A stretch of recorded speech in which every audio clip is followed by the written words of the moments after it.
السلام عليكم ورحمة الله وبركاته.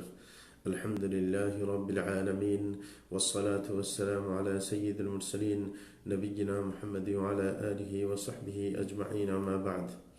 প্রিয় দর্শক ও শ্রোতা ভাই বোনেরা, আগেকার মতো আবারও আপনাদের সামনে উপস্থিত হয়েছি ফতোয়া আরকান ইসলামের আরেকটি পর্ব নিয়ে। এর পর্বে যা থাকবে সেটা হচ্ছে যে কোনো ব্যক্তি যদি নামাজের সময় পার করে দিয়ে নামাজটা আদায় করে, ইচ্ছাকৃত সময় পার করে দিয়েছে, তার সালাত কি আদায় হবে? এবং পাশাপাশি আরেকটি প্রশ্ন, যে সালাত আদায় করছে না তার কাছে কি কোনো মুসলিম মেয়েকে বিয়ে দেওয়া যাবে? এই প্রশ্নগুলোর উত্তর অবশ্যই জানা দরকার। এবং আরেকটি মশলা আছে, সেটা হচ্ছে যে কোনো ব্যক্তি নামাজের কোনো শর্ত পাওয়ার জন্য সে কি নামাজ দেরি করে পড়তে পারবে? নামাজের কোনো শর্ত সে আদায় করার জন্য সে দেরি করতে পারবে, যেমন পানির জন্য, যে পানি পাচ্ছে না, সুতরাং পানি পাওয়া পর্যন্ত নামাজকে দেরি করে পড়বে, টাইম পার করে, এটা কি সম্ভব?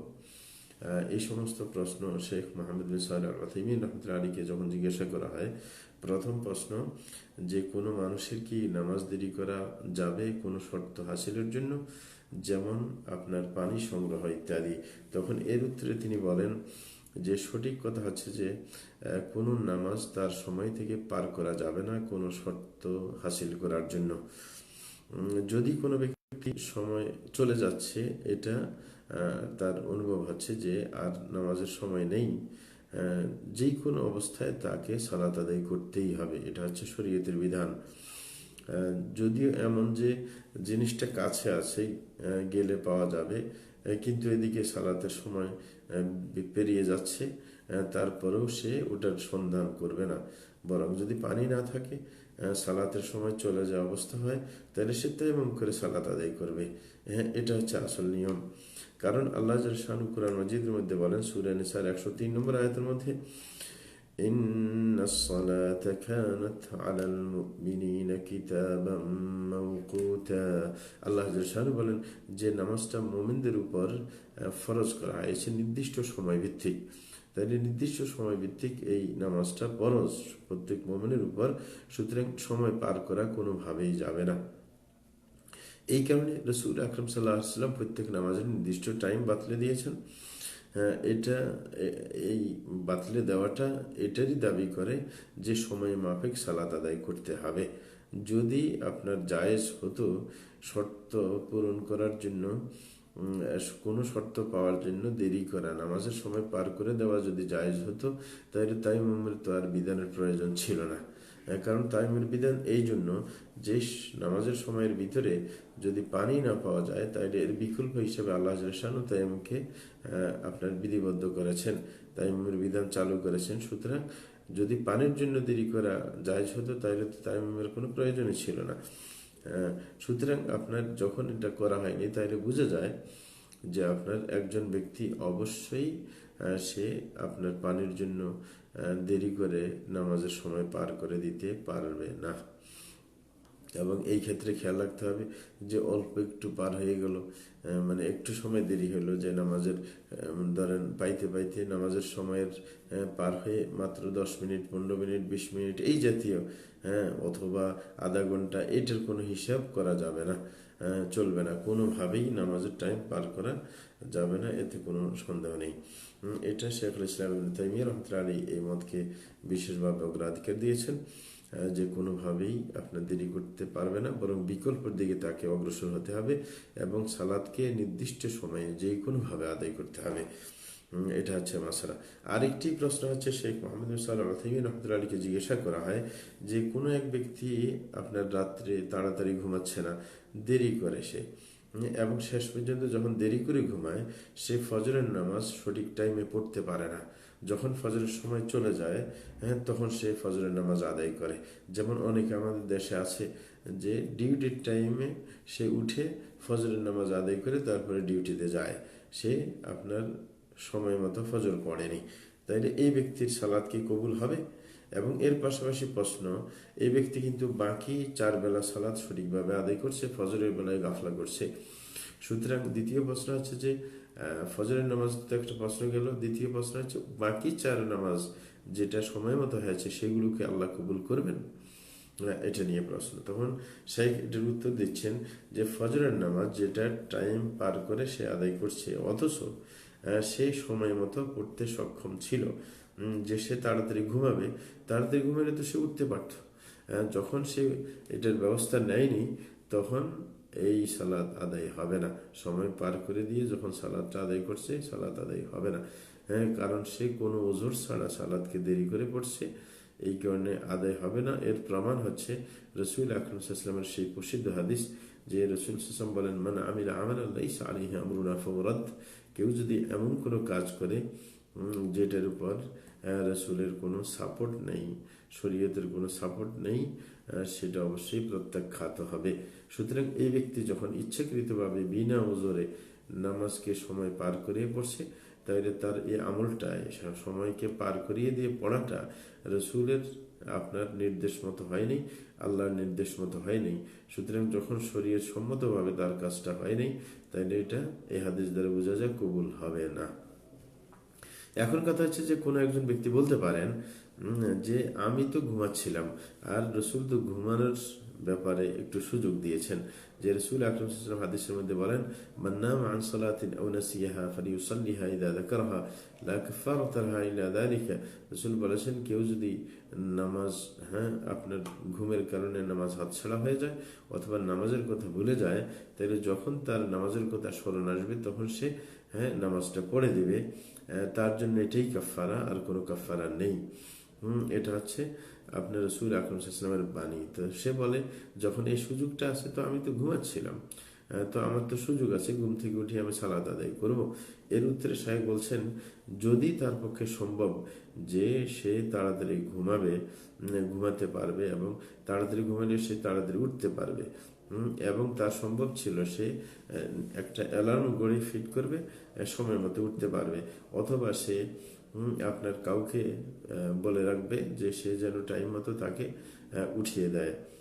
এত কিছু সুযোগ থাকা সত্ত্বেও সে যদি সেগুলো গ্রহণ না করে এবং সে সময় মতো উঠেনি এবং পরবর্তীতে পড়েছে, তাইলে সে অবশ্যই ইচ্ছাকৃত নামাজকে সময় বার করে দিয়ে পড়েছে, এই জন্য তা গ্রহণযোগ্য হবে না। আর হাদিস থেকে বোঝা যায় যে সেটা অনিচ্ছাকৃত ছিল, কিন্তু এটা ইচ্ছাকৃত হয়েছে। সুতরাং যার কারণে এটা শরীয়ত সম্মত, তার সালাদটা হয়নি বিদায় আদায় হবে না। এখন হচ্ছে দ্বিতীয় কথা, যেটা যে বাকি 4 বেলার কি হবে। তো এর উত্তর হচ্ছে, শাইখ বলছেন যে বাকি সালাদগুলা যেগুলো নিজ নিজ সময়ে আদায় করেছে সেগুলো কবুল হবে, এতে কোনো সন্দেহ নেই। এবং তিনি বলছেন, শাইখ বলছেন যে এই সুবাদে আমি একটি পরামর্শ দিতে চাই যে প্রত্যেক মুসলমানের অবশ্যই এই কথা চিন্তা করা দরকার যে আল্লাহ তাকে তো ইবাদতের জন্য সৃষ্টি করেছেন। সুতরাং তাকে এমনভাবে ইবাদত করতে হবে যেইভাবে করলে আল্লাহ রাজি হন। সুতরাং তার সৃষ্টির মাফিক তো সে কাজটা করতেই হবে, এবং সেই রকমই করতে হবে যেরকম আল্লাহ খুশি হবেন। কারণ সেই ব্যক্তি জানে না যে কোন সময় তার মৃত্যু এসে যাবে। সুতরাং যদি এই নামাজ না পড়া অবস্থায়, গাফলা করা অবস্থায় যদি তার মৃত্যু আসে, পরকালে গিয়ে তো সে শাস্তির সম্মুখীন হবে। এই কারণে প্রত্যেকের অবশ্যই গুরুত্ব দেওয়া দরকার সালাতের প্রতি, যেন পরকালে সে আপনার সমস্যার সম্মুখীন না হয়। কারণ পরকালে তো আমল করার কোনো সুযোগ নেই, আমল করে নিতে হবে জীবদ্দশায়। আল্লাহ রসুল এই কারণে বলেন, ইদা মাতাল ইনসানু ইনকাতা আনহু আমালুহু ইল্লা মিন থালাথ সাদাকাতিন জারিয়াহ আও ইলমিন ইউনতাফাউ বিহি আও ওয়ালাদিন সালিহিন ইয়াদউ লাহু। যে যখন কোনো মানুষ মারা যায় তখন তার আমলটা নষ্ট হয়ে যায়, তার আমলটা বন্ধ হয়ে যায়, তবে 3 পদ থেকে সেই আমলটা চালু থাকে। তাহলে মানুষ মারা গেলে সাধারণত আমলের কোনো সুযোগ নেই, তবে 3টা পদ যদি সে আগে থেকে খোলা রাখে, সেই পদ দিয়ে তার এরকম কি আমল আসতে থাকবে, সওয়াব আসতে থাকবে। সেটা হচ্ছে কেউ যদি সদকা জারিয়া করে যায়, যে সদকাটা দীর্ঘদিন চলে, মানুষ দীর্ঘদিন সেই সদকা থেকে লাভবান হয়, তাইলে ততদিন পর্যন্ত সে সওয়াব পাবে। আর যদি কোনো জ্ঞান রেখে যায় মানুষের মাঝে, যেই জ্ঞান দিয়ে মানুষ উপকৃত হয়, তাহলে সেই সোর্স থেকে তার সওয়াব আসবে।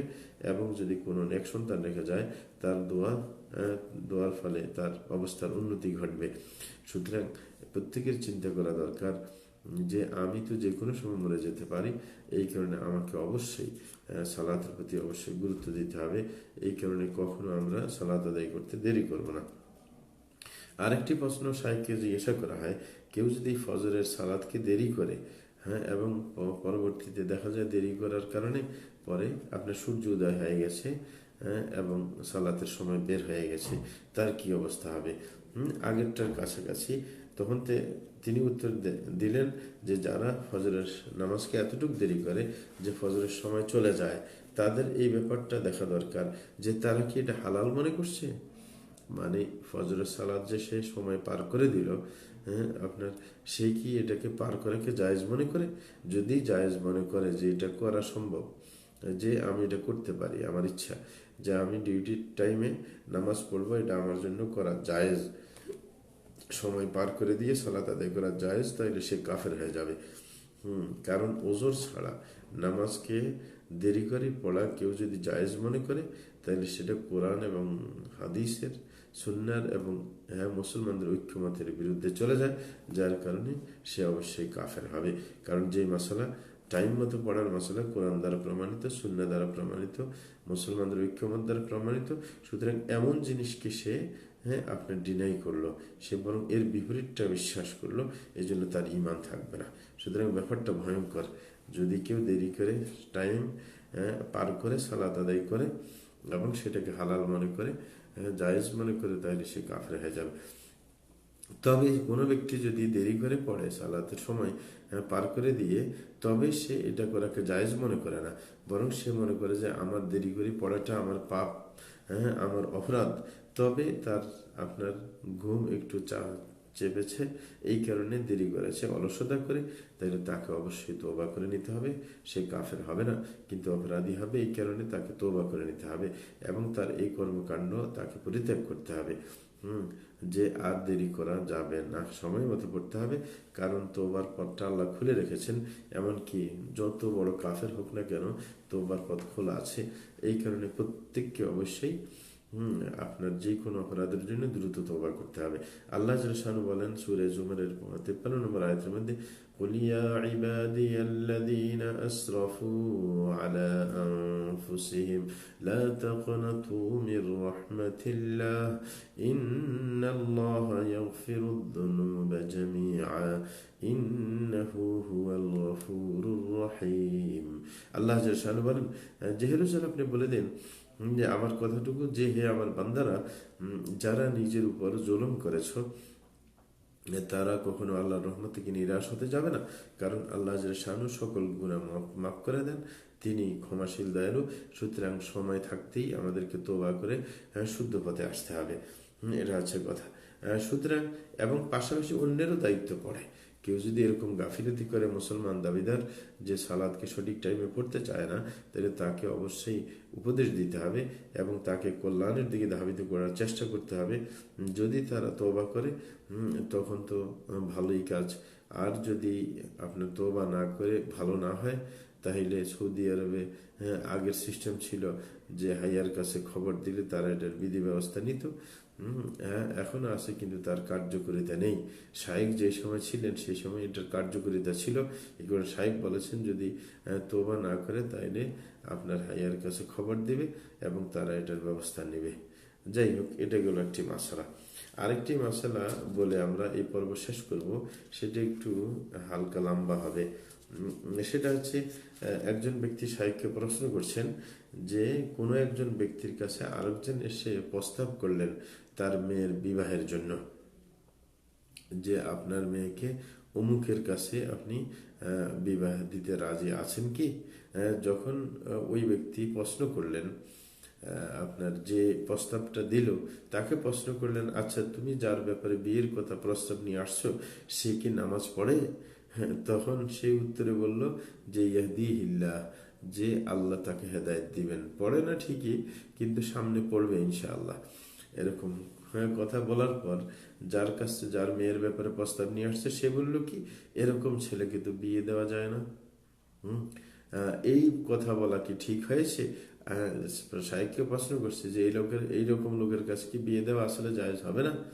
তখন উত্তরে শায়েখ বলেন, যদি আপনার যার ব্যাপারে প্রস্তাব দেওয়া আছে সেই ব্যক্তি শুধু যদি জামাতকে তরক করে, অর্থাৎ জামাতে সালাত আদায় করে না, তাহলে সে ফাসিক, সে গুনাহগার, সে আল্লাহ রসুলের বিধানের বিপরীত করছে এবং মুসলমানদের ঐক্যমতের বিপরীত। কারণ সকল আপনার কোরআন এবং সুন্নাহ এবং মুসলমানদের ঐক্যমত এটার উপর যে জামাতে সালাত আদায় করা সর্বোৎকৃষ্ট ইবাদত। এটা হচ্ছে সবাই আপনার ঐক্যমতের ভিত্তিতে মাসালা। এবং শাইখুল ইসলাম ইবনে তাইমিয়া রাহমাতুল্লাহি আলাইহি বলেন যে সকল আলেম এই ব্যাপারে একমত যে জামাতে সালাত আদায় করা এটা বিশেষ একটি ইবাদত এবং এটা সর্বোৎকৃষ্ট একটি আনুগত্যের ব্যাপার এবং ইসলামের একটি বিশেষ নিদর্শন বটে। এই কারণে আমাদের বলতে হবে এরকম মানুষ অবশ্যই অপরাধী, যে ব্যক্তি সালাতকে জামাতের সাথে আদায় করে না সে ফাসিক হবে। সুতরাং তাকে সঠিক লাইনে ফিরে আসতে হবে। তবে মনে করতে হবে যে এই যে ফাসিকি, যেটা মানে জামাতে সালাত আদায় করছে না, এর কারণে সে মুসলমানের থেকে বের হয়ে যাবে না, সে মুসলমান থাকবে। এবং এই জাতীয় মানুষের কাছে মুসলমান মেয়েকে বিবাহ দেওয়া জায়েজ হবে, কারণ সে তো কাফের হয়ে যায়নি, সে ফাসিক হয়েছে যদি সালাত সে জামাতের সাথে আদায় না করে। তবে এই ব্যক্তির চাইতে যে ব্যক্তি সালাত জামাতের সাথে আদায় করে তাকে বিয়ে দেওয়া ভালো। মানে অভিভাবক বলতে পারে যে সালাত জামাতের সাথে আদায় করে না, সুতরাং আমার মেয়েকে তার কাছে বিয়ে দেব না, আমি যে সালাত জামাতের সাথে আদায় করে তার কাছে বিয়ে দেবো, সেটা করতে পারে। এতে করে তার কোনো আপনার সমস্যা হবে না। তবে আপনার এছাড়া অন্যান্য ব্যাপার আপনার দেখতে চেষ্টা করবে না। এরকম মানুষ যে আপনার তার ধার্মিকতা ঠিক আছে, তার আপনার নামাজ ইত্যাদি ঠিক আছে, এরকম মানুষ যদি প্রস্তাব নিয়ে আসে তাহলে তাকে ফেরত দেওয়া ঠিক হবে না, যদি বংশের দিক দিয়ে সম্পদের দিক দিয়ে একটু কম থাকুক না কেন, এটা অভিভাবকের দায়িত্ব। রসুল আকরাম সাল্লাল্লাহু আলাইহি ওয়াসাল্লাম হাদিসের মধ্যে বলেন, ইযা আতাকুম মান তারদাউনা দীনাহু ওয়া খুলুকাহু ফাআনকিহুহু। যে রসুল বলেন, তোমাদের কাছে যদি কেউ প্রস্তাব নিয়ে আসে তোমাদের অধীনস্থ কোনো মেয়ের ব্যাপারে, যার যে প্রস্তাব নিয়ে এসেছে তার ধার্মিকতা এবং তার চরিত্রের ব্যাপারে যদি তোমরা সন্তুষ্ট থাকো তাইলে তাকে বিয়ে দিতে পারো। সাহাবায়ে কেরাম জিজ্ঞাসা করলেন, হে আল্লাহর রাসূল, ইন কানা ফি, যদি তার মধ্যে অন্য কোনো সমস্যা থাকে? তখন রসুল বললেন আবারও, ইদা আতাকুম মান তারদাউনা দীনাহু ওয়া খুলুকাহু ফাআনকিহুহু, যে তোমাদের কাছে যদি এমন কেউ প্রস্তাব নিয়ে আসে তোমাদের অধীনস্থ কোনো মেয়ের ব্যাপারে বিয়ের প্রস্তাব, যার ধার্মিকতা এবং তার চরিত্রের ব্যাপারে তোমরা সন্তুষ্ট, তাইলে অবশ্যই তাকে বিয়ে দিয়ে দিবে। এই কথা রাসূল আকরাম সাল্লাল্লাহু আলাইহি ওয়াসাল্লাম 3 বার বলেছেন। এবং এরকম ভাবে বুখারী মুসলিমের আরেকটা হাদিস আবু হুরায়রা রাদিয়াল্লাহু আনহু থেকে বর্ণিত, তিনি বলেন যে রাসূল আকরাম সাল্লাল্লাহু আলাইহি ওয়াসাল্লাম ইরশাদ করেন, তুনকাহুল মারআতু লিআরবা' লিমালিহা ওয়া লিহাসাবিহা ওয়া লিজামালিহা ওয়া লিদীনিহা ফাদফার বিযাতিদ দীনি তারিবাত ইয়াদাক। রাসূল বলেন যে কোনো মেয়েকে বিবাহ করা হয় 4টি কারণে: তার সম্পদের কারণে, তার বংশীয় মর্যাদার কারণে, এবং তার সৌন্দর্যের কারণে, এবং তার ধার্মিকতার কারণে। তবে রসুল পরামর্শ দিয়েছেন যে ধার্মিকতাকেই প্রাধান্য দিতে হবে, তাহলেই আপনার সুফল আসবে, সফল হবে সেই বিয়ে। তাইলে এই যে এই দুই হাদিস প্রমাণ করে এই কথা যে সবচাইতে বিবাহের ক্ষেত্রে গুরুত্ব দিতে হবে ছেলে মেয়ের উভয়ের ক্ষেত্রে ধার্মিকতা এবং চরিত্রের ব্যাপারটা, এটা অবশ্যই সবচাইতে গুরুত্বের বিষয়। এবং যিনি অভিভাবক হবেন তিনি অবশ্যই আল্লাহকে ভয় করবেন এই ক্ষেত্রে, যে আমি যদি এর ব্যত্যয় ঘটাই, যে আমার একটা দায়িত্ববোধ আছে, আমি যদি আমার অধীনস্থকে এরকম আপনার একজন চরিত্রবান এবং ধার্মিকের কাছে বিয়ে না দেই, তাইলে আমাকে পরকালে অবশ্যই হিসাব দিতে হবে। এই চিন্তা যেন অভিভাবকদের মাথায় থাকে, কারণ কিয়ামতের দিন অবশ্যই তাকে হিসাব দিতে হবে অধীনস্থের ব্যাপারে। আল্লাহ সূরা কাসাসের 65 নম্বর আয়াতের মধ্যে বলেন, ওয়া ইয়াউমা ইউনাদিহিম ফায়াকুলু মাযা আজাবতুমুল মুরসালিন। আল্লাহ বলেন যে কিয়ামতের দিন আল্লাহ সবাইকে ডাক দিয়ে বলবেন যে তোমরা কি রাসূলের কথা শুনেছো, এরকম ডাক দিবেন। সুতরাং রাসূল যেভাবে আদেশ করেছেন সেইভাবে আমাদের চলতে হবে, অভিভাবকদেরকে সতর্ক থাকতে হবে। এরকম ভাবে সূরা আরাফের 6 থেকে 7 নম্বর আয়াতে আল্লাহ বলেন, ফালানাসআলান্নাল্লাযীনা উরসিলা ইলাইহিম ওয়া লানাসআলান্নাল মুরসালিন ফালানাকুসসান্না আলাইহিম বিইলমিন ওয়া মা কুন্না গায়িবিন। আল্লাহ বলছেন, আমি যাদের কাছে রাসূল পাঠানো হয়েছে তাদেরকে অবশ্যই প্রশ্নের সম্মুখীন করবো কিয়ামতের দিবসে, তেমনি এমনিভাবে রাসূলদেরকেও প্রশ্নের সম্মুখীন করব এবং আমি তাদের সবাইকে সবার ব্যাপারটা জেনে শুনে বলে দেব, আমি তো আপনার অনুপস্থিত ছিলাম না, আমি তো সব দেখেছি, সুতরাং জানিয়ে দেওয়া আমার জন্য সহজ। এখন কথা হলো আবার আগের কথায় আমরা ফেরত যাই, যে বলা হয়েছে যে যে ওই ছেলে, যেই ছেলে আপনার নামাজ জামাতের সাথে পড়ে না, তার কথাই বলছি। যে কোনো ছেলে যদি আপনার প্রস্তাব যে দিচ্ছে কোনো মুসলিম মেয়েকে বিয়ের, সে যদি আপনার দ্বিতীয় দ্বিতীয় পার্ট আর কি, সে যদি জামাতের সাথে নামাজ না পড়ে তাহলে সে ফাসেক, তার কাছে বিয়ে দেওয়া যেতে পারে, কিন্তু তার চাইতে যার ধার্মিকতা ঠিক আছে, হ্যাঁ, সে জামাতের সাথে সালাত আদায় করে, সে উত্তম। এটা গেল একটা। আর যদি যেই ছেলে বিয়ের প্রস্তাব দিল কোনো মুসলিম মেয়েকে, অথচ সে সালাত আদায় করে না, না জামাতের সাথে সালাত আদায় করে, না একাকী সালাত আদায় করে, তাহলে সে কাফের এবং সে ইসলাম থেকে বের হয়ে গেছে। তখন তাকে, হ্যাঁ, অবশ্যই তওবাতে বাধ্য করা হবে, যে তাকে বলতে হবে যে তুমি তওবা করো, কারণ তুমি তো ইসলাম থেকে বের হয়ে গেলে। যদি সে তওবা করে আবার নামাজ শুরু করে, তাহলে আল্লাহ জাল্লাহু তার তওবা গ্রহণ করবেন, এবং কিন্তু এই তওবাটা খাঁটি হতে হবে একমাত্র আল্লাহর জন্য। যদি এরকম হয় তাহলে সে মুসলিম মেয়েকে বিয়ে করতে পারবে তওবার পরে। আর যদি সে তওবা করতে অস্বীকৃতি জানায়, তাহলে সে কাফের মুরতাদ হিসেবে তাকে হত্যা করা হবে এবং মুসলমানদের কবরস্থানে তাকে দাফন করা যাবে না, এবং তাকে গোসলও দেওয়া হবে না, তাকে কাফনও দেওয়া হবে না, এবং তার উপর সালাত আদায় করা হবে না, কারণ সে তো কাফের, যে একবারে সালাত আদায় করছে না। হ্যাঁ, শায়েখ এটার সে কাফের হওয়ার ব্যাপারে প্রমাণ দিচ্ছেন। তিনি বলছেন যে এটার প্রমাণ কোরআনেও আছে এবং সুন্নার মধ্যে আছে, রসুলের সুন্নার মধ্যে। প্রথমত তিনি কোরআন থেকে দলিল দিচ্ছেন যে যে ব্যক্তি একবারে সালাত আদায় করে না সে যে কাফের। এটার প্রমাণ হচ্ছে সূরা মারিয়ামের 59 এবং 60 নম্বর আয়াত। আল্লাহ বলেন, فخلف من بعدهم خلف أضاعوا الصلاة واتبعوا الشهوات فسوف يلقون غيا إلا من تاب وآمن। আল্লাহ বলতেছেন যে পরবর্তীতে এমন কিছু লোক আসবে যারা নামাজকে বিনষ্ট করবে এবং তাদের, হ্যাঁ, কুপ্রবৃত্তির অনুসরণ করবে। হ্যাঁ, এরা অচিরেই গাই নামক জাহান্নামের সাক্ষাৎ করবে। হ্যাঁ, তবে যারা তওবা করবে এবং নতুন করে ঈমান আনবে তারাই শুধু ছাড় পাবে। এইখানে বলা হয়েছে আপনার তওবার পাশাপাশি ঈমান আনার জন্য। তাহলে বোঝা যায় এখান থেকে যে কেউ যদি নামাজ নষ্ট করে এবং তার, হ্যাঁ, কুপ্রবৃত্তির অনুসরণ করে, সে কখনো মুমিন থাকতে পারে না। এরকম ভাবে সূরা তাওবার 11 নম্বর আয়াতে আল্লাহ বলেন, فَإِن تَابُوا وَأَقَامُوا الصَّلَاةَ وَآتَوُا الزَّكَاةَ فَإِخْوَانُكُمْ فِي الدِّينِ। আল্লাহ জাল্লাহু বলছেন যে তারা যদি তওবা করে নেয়, মানে কারা, যারা কাফের তাদের কথা বলছে, তারা যদি তওবা করে কুফরি থেকে এবং সালাত কায়েম করে এবং যাকাত দেয়, তাহলে তোমাদের মুসলমান ভাই হিসেবে তারা স্বীকৃতি পাবে।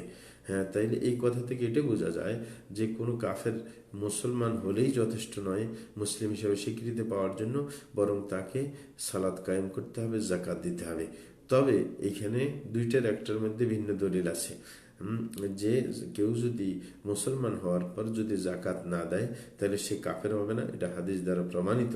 কিন্তু নামাজের ব্যাপারে এমন কোনো হাদিস নেই যে নামাজ না পড়লেও সে মুসলমান থাকে। সুতরাং নামাজ না পড়লে যে মুসলমান থাকে না সেটা এখান থেকে, বা মুসলমান হিসেবে স্বীকৃতি পাবে না, যদিও সে মুসলমান হয়, নামাজ না পড়লে মুসলমান হিসেবে স্বীকৃতি পেতে পারে না। তাইলে এটার থেকে এটাই আমরা বুঝতে পারলাম যে যেই ব্যক্তি নামাজ ছেড়ে দেয়, যে নামাজ পড়ে না, তাহলে তার এই নামাজ ছাড়াটা কুফরি হবে এবং তার সেই মুমিন হিসেবে থাকতে পারে না। এবং এটা মনে করলে চলবে না যে নামাজ পড়ে না তার ফাসিকিটা হচ্ছে, মানে তার কুফরিটা হচ্ছে ছোট কুফরি। কেউ কেউ এটাও বলতে থাকেন, বলতে চেষ্টা করেন, অথবা সে ফাসিক না। তিনি বলছেন, শায়েখ বলছেন, না, এটা কখনো হতে পারে না। কারণ এই আয়াতের মধ্যে যেটা বলছে যে মুসলমান হলে যথেষ্ট নয়, বরং মুসলমানের হিসেবে সামিল হতে হলে তাকে সালাতকে কায়েম করতেই হবে।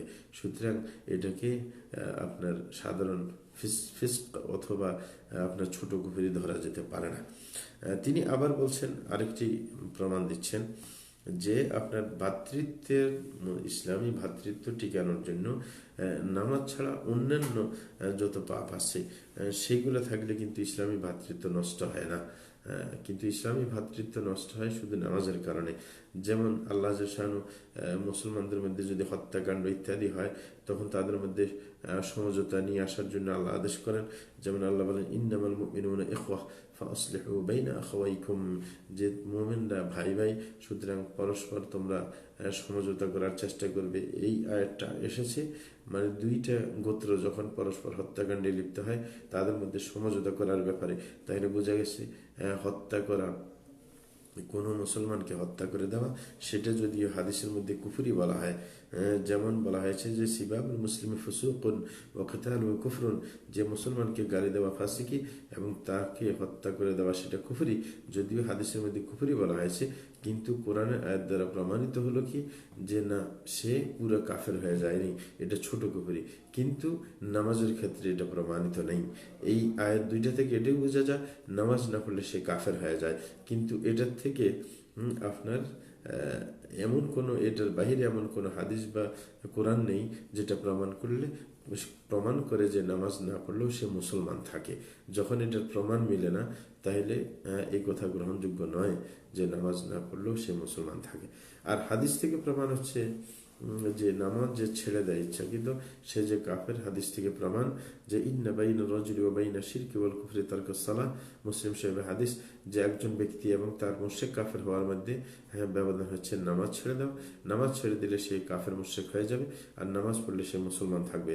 এরকম ভাবে বুরাইদা রাদিয়াল্লাহু আনহু থেকে বর্ণিত, তিনি বলেন রাসূল সাল্লাল্লাহু আলাইহি ওয়াসাল্লাম ইরশাদ করেন, আল আহদুল্লাযী বাইনানা ওয়া বাইনাহুমুস সালাহ ফামান তারাকা ফাকাদ কাফার, যে আমাদের মাঝে এবং কাফেরদের মাঝে আল্লাহর সাথে এটাই চুক্তি, যেটা হচ্ছে নামাজের চুক্তি। সুতরাং যেই ব্যক্তি নামাজ ছেড়ে দেবে সে কাফের হয়ে যাবে।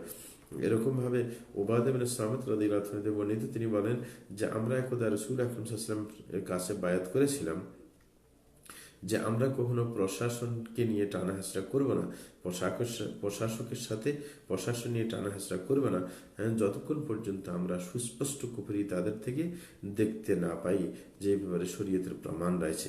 এটা হচ্ছে প্রশাসকদের সাথে আপনি বিদ্রোহ না করার ব্যাপারে হাদিস। আরেকটা হাদিস উনি এরপরে বলছেন যে তাইলে প্রকাশ্য কুফরি দেখলে তখনই কি বিদ্রোহ করা যাবে প্রশাসকের বিরুদ্ধে।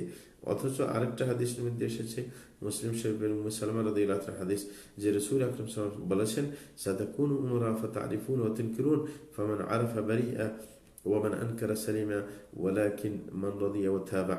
قالوا فلا نقاتلهم قال لا ما صلوا। রাসূল বলেন অচিরেই এমন কিছু প্রশাসক আসবে যে যারা কিছু ভালো কাজ করবে, কিছু খারাপ কাজ করবে।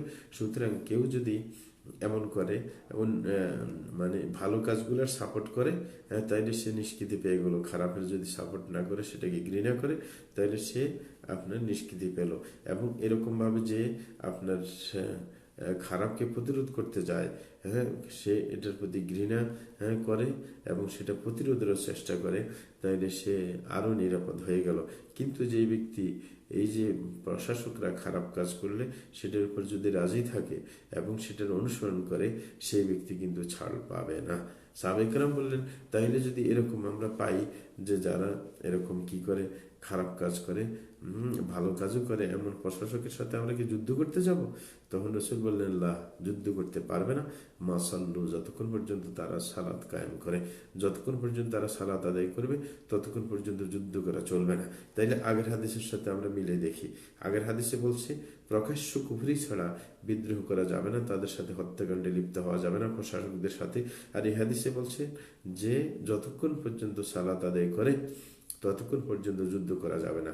তাইলে দুই হাদিস মিলে এটাই বোঝা যায় যে সালাত আদায় না করলে সুস্পষ্ট কুফরি করা হয়ে যায়, তখন তাদের সাথে যুদ্ধ করা চলবে। এটাই মানে দুই হাদিস মিলাইলে বের হয়। তাইলে সালাত ছেড়ে দেওয়া, ইচ্ছাকৃত সালাত ছেড়ে দেওয়া সুস্পষ্ট কুফরি, এই দুই হাদিসকে মিলাইলে বের হয়। এই হচ্ছে আপনার কোরআন থেকে প্রমাণ, সুন্নাহ থেকে প্রমাণ। যে ব্যক্তি সালাত আপনার ইচ্ছাকৃতভাবে ছেড়ে দেয় সে কাফের এবং সে ইসলাম থেকে বেরিয়ে যাবে, যেটা পরিষ্কারভাবে আরেকটা হাদিসের মধ্যে এসেছে উবাদা ইবনে সামিত রাদিয়াল্লাহু আনহু থেকে, যে রসুল বলেন, ওয়াদ ইবনে সামিত বলেন যে রসুল আকরাম সাল্লাল্লাহু আলাইহি ওয়াসাল্লাম আমাদেরকে এই ওসিয়ত করেছেন যে লা তুশরিকু বিল্লাহি শাইআ ওয়া লা তাতরুকু আস-সালাতা আমদা ফামান তারাকা আমিদান মুতাআম্মিদান খারাজা মিনাল মিল্লাহ, যে তোমরা আল্লাহর সাথে কোনো কিছুর সাথে শিরিক করবে না, আল্লাহর সাথে কোনো কিছুকে শরিক করতে যাবে না, এবং তোমরা ইচ্ছাকৃত সালাত আদায় করে সালাত ছাড়তে যাবে না। যে ব্যক্তি ইচ্ছাকৃত সালাত ছেড়ে দেয় সে ইসলাম থেকে বের হয়ে যায়। তাহলে এই হাদিসটা আরো পরিষ্কার হয়ে গেল। আর এর পাশাপাশি সাহাবায়ে কেরাম থেকেও তাদের বাণী রয়েছে। হযরত ওমর ইবনে খাত্তাব রাদিয়াল্লাহু তাআলা বলেন যে আলা ইসলাম লিমান তারাকা সালাহ, ওই ব্যক্তি কোনো মুসলমান হতে পারে না যে ব্যক্তি সালাত ছেড়ে দেয়। এরকম ভাবে আব্দুল্লাহ ইবনে শাকীক রাহিমাহুল্লাহ তিনি বলেন কানা আসহাবুন নবী সাল্লাল্লাহু আলাইহি ওয়াসাল্লাম লা ইয়ারাউনা শাইআন মিনাল আ'মালি তারকু কুফর গায়রা সালাহ, যে রাসূল আকরাম সাল্লাল্লাহু আলাইহি ওয়াসাল্লামের সাহাবায়ে কেরাম কোনো আমল ছেড়ে দিলে কাফের মনে করতেন না নামাজ ছাড়া, তাইলে তারা নামাজ ছেড়ে দিলে কাফের মনে করতেন। তাইলে এটা সাহাবাদের কাছেও প্রসিদ্ধ ছিল, আর কোরআন হাদিসের প্রমাণ ইতিপূর্বে দেওয়াই হলো। তাইলে এর দ্বারা প্রমাণ মিলল কি আপনার সালাদকে ছেড়ে দেওয়া ইচ্ছাকৃত সেটা অবশ্যই কুফরি। এখন আরেকটা কথা, সেটা হচ্ছে বুদ্ধি বিবেক আমরা খাটাই দেখি, যুক্তি দিয়ে দেখি যে আসলে সালাদ ছাড়লে কি কাফের হতে পারে। ইমাম আহমদ রাহমাতুল্লাহি আলাইহি বলেন যে কুল্লু মুস্তাখিফিন বিসসালাতি মুস্তাহিনুন বিহা ওয়া মুস্তাখিফুন বিল ইসলামি মুস্তাহিনুন বিহ, বলতেছেন যে ব্যক্তি নামাজকে অবহেলা করে এবং নামাজের প্রতি কোনো গুরুত্ব দেয় না, সে ইসলামকে নিয়ে অবহেলা করলো, ইসলামকে গুরুত্ব দিল না। কারণ ওয়াইন্নামা হাদ্দুহুম ফিল ইসলামি আলা কদরি হাদ্দিহি মিনাস সালাহ, বলে যে একজনের ইসলাম কতটুকু তার মধ্যে আছে সেটা আপনি বুঝবেন তার মধ্যে নামাজ কতটুকু আছে। সুতরাং নামাজ না থাকলে তার ইসলাম থাকে না। এবং রাগবাতুহুম ফিল ইসলামি আলা কদরি রাগবাতিহিম ফিস সালাহ, কেউ যদি নামাজের প্রতি আগ্রহী বেশি হয় তাহলে সে ইসলামের প্রতিও আগ্রহী, সেটা বোঝা যায়।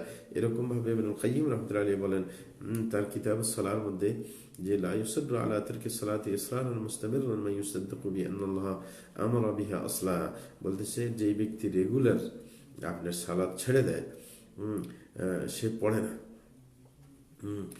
সে এমন হতে পারে না সে আল্লাহকে বিশ্বাস করে, সেটা হইতে পারে না। সে যদি এটা বিশ্বাস করে যে আল্লাহ নামাজ ফরজ করেছেন অথচ সে রেগুলার নামাজ ছেড়ে দেয়, তিনি বললেন সে কখনো মুসলমান হতে পারে না। কারণ তিনি বলেন যে স্বাভাবিকভাবে আমরা বুঝতে পারি যে একজন ব্যক্তি যদি সে নিশ্চিতভাবে বিশ্বাস করে যে আল্লাহ শানু প্রত্যেক দিন 5 বেলা নামাজ ফরজ করেছেন এবং এই নামাজ না পড়লে আল্লাহ কঠিন শাস্তির সম্মুখীন করবেন, এত সত্ত্বেও সে নামাজ ছেড়ে দিবে রেগুলার, এটা অসম্ভব। তিনি বলছেন এটা সম্ভব হতে পারে না। কারণ এটা যদি আপনার সে করে তাহলে অবশ্যই আমাদেরকে বুঝতে হবে যে সে আসলে নামাজ ফরজ বলে মনে করে না, নতুবা কিভাবে ছাড়তে পারে। কারণ যে ব্যক্তি বিশ্বাস করে যে তাকে নামাজ পড়তেই হবে, নতুবা শাস্তির সম্মুখীন হতেই হবে, তাহলে অবশ্যই তার এই ঈমান তাকে অবশ্যই আহ্বান করবে যে সালাতটা সঠিক সময়ে সে পড়বে। যখন সে পড়ে না তাহলে বোঝা গেছে তার এই ঈমানটা তার ভিতরে নেই। এবং তিনি বলছেন এরকম লোকের কথা তোমরা শুনতে যাবে না যে ব্যক্তি অন্তরের আমল সম্পর্কে তার কোনো জ্ঞান নেই এবং এই সম্পর্কে বিধান জানে না। সুতরাং তিনি বলছেন এটা আসলেই কখনো অসম্ভব নয়। ঈমান থাকলে নামাজ ফরজ এবং ছাড়লে শাস্তি পাবে, তারপরেও আপনার সে পড়বে না, তাই তার ঈমান আছে এটা কিভাবে বোঝা যায়? অসম্ভব, সেটা কখনো হতে পারে না। এখন তিনি বলছেন, শেখ আরো বলছেন যে যখন কোরআন এবং সুন্নাহ থেকে এটা প্রমাণিত হয়ে গেল যে নামাজ সে ছেড়ে দেয় ইচ্ছাকৃতভাবে, সে কাফের হয়ে যায়, ইসলাম থেকে বের হয়ে যায়, তাইলে এইরকম ব্যক্তির কাছে কোনো মুসলিম মেয়েকে বিবাহ দেওয়া যাবে না। যেটা কোরআন এবং যেটা নস দ্বারা কোরআন হাদিসের উদ্ধৃতি দ্বারা প্রমাণিত এবং আপনার মুসলমানদের ঐক্যমতের ভিত্তিতেও প্রমাণিত। কারণ আল্লাহ কি বলছেন, সূরা বাকারার 221 নম্বরে আল্লাহ বলেন ওয়ালা তানকিহুল মুশরিকাতি হাত্তা ইউমিন ওয়ালা আমাতুম মুমিনাতুন খায়রুম মিন মুশরিকাতিন ওয়ালাউ আ'জাবাতকুম, আল্লাহ বলেন তোমরা মুশরিক মহিলাদেরকে বিবাহ করতে যাবে না যতক্ষণ পর্যন্ত তারা মুমিন না হবে। এবং বলছেন যে একজন মুমিন আপনার বান্দিও অনেক ভালো মুশরিক স্বাধীন মেয়ে থেকে, যদিও তাকে তোমাদের পছন্দ হয়। এবং আল্লাহ শান মুহাজির মহিলাদের ব্যাপারে বলেছেন সূরা মুমতাহানা 10 নম্বর আয়াতে, ফাইন আলিমতুমুহুন্না মুমিনাতিন ফালা তারজিউহুন্না ইলাল কুফার লা হুন্না হিল্লুল লাহুম ওয়া লা হুম ইয়াহিল্লুনা লাহুন। আল্লাহ বলেন, তোমরা যদি মুহাজির মহিলাদেরকে মনে করো যে তারা আসলেই মুসলমান ইমানদার হয়ে গেছে, তাইলে তাদেরকে কাফেরের কাছে ফেরত দিতে পারো না, কারণ তারা কাফেরদের জন্য হালাল হবে না এবং কাফেরও তাদের জন্য হালাল হবে না। তাইলে এই আয়াত দ্বারা প্রমাণিত যে কাফেরের জন্য মুসলিম মহিলা কখনো হালাল হতে পারে না। যখন প্রমাণিত কোরআন হাদিস এবং ঐক্যমতের ভিত্তিতে যে যে নামাজ ছেড়ে দেয় ইচ্ছাকৃত সে কাফের, তখন তার কাছে মুসলিম মহিলা বিবাহ দেওয়া যাবে না। এবং তিনি বলছেন যে আগের যে দুই আয়াত, এই দুই আয়াত দ্বারা মুসলমানরা ঐক্যমতে পৌঁছেছে যে কোনো কাফেরকে মুসলিম মেয়ে বিয়ে দেওয়া যাবে না। সুতরাং একজন ব্যক্তি, তিনি বলছেন, কোনো ব্যক্তি যদি আপনার এরকম বিয়ে করে থাকে, কোনো ব্যক্তি যদি তার মেয়েকে বিয়ে দিয়ে থাকে এমন ব্যক্তির কাছে, যে ব্যক্তি নামাজ ছেড়ে দিয়েছে, মানে বিয়ের পর সে নামাজ ছেড়ে দিয়েছে, নামাজ পড়ে না, তাহলে তার এই বিবাহ শুদ্ধ হবে না।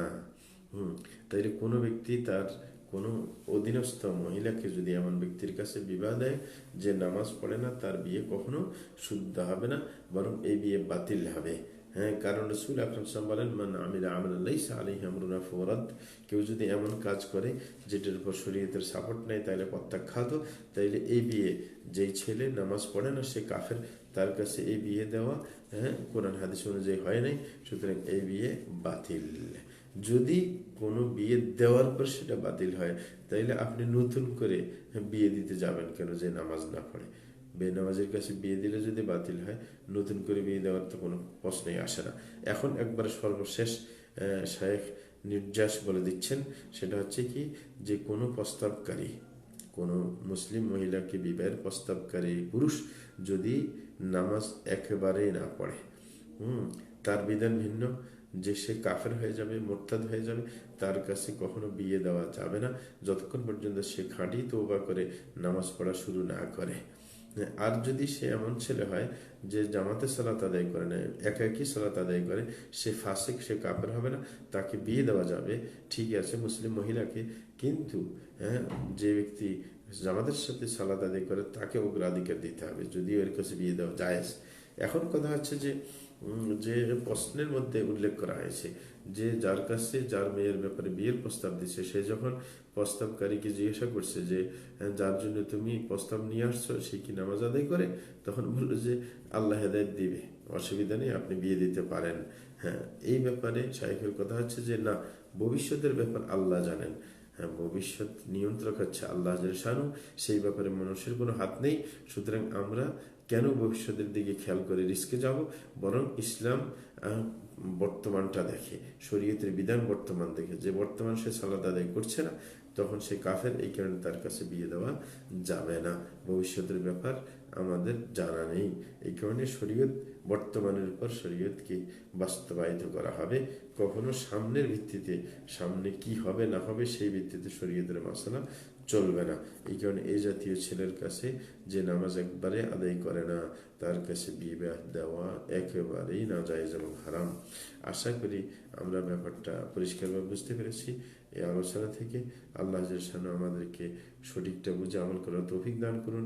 বিশেষ করে আমাদের দেশে বেনামাজির সংখ্যা এবং বিশ্বের মধ্যে সর্ব জায়গায় অনেক বেনামাজি মুসলমান আছে, তারা অনেক দেখা যায় যে নামাজি মহিলাকে বিয়ে করতে চায়। সেই ক্ষেত্রে অবশ্যই নিজেদের ভূমিকা রাখতে হবে, মানুষকে বুঝাতে হবে, সেটার দিকে আমরা যেন খেয়াল রাখি, আবেদন রেখে এখানে শেষ করলাম। ওয়া সাল্লাল্লাহু আলা নবিয়িনা মুহাম্মদ ওয়া আলা আলিহি ওয়া সাহবিহি আজমাইন।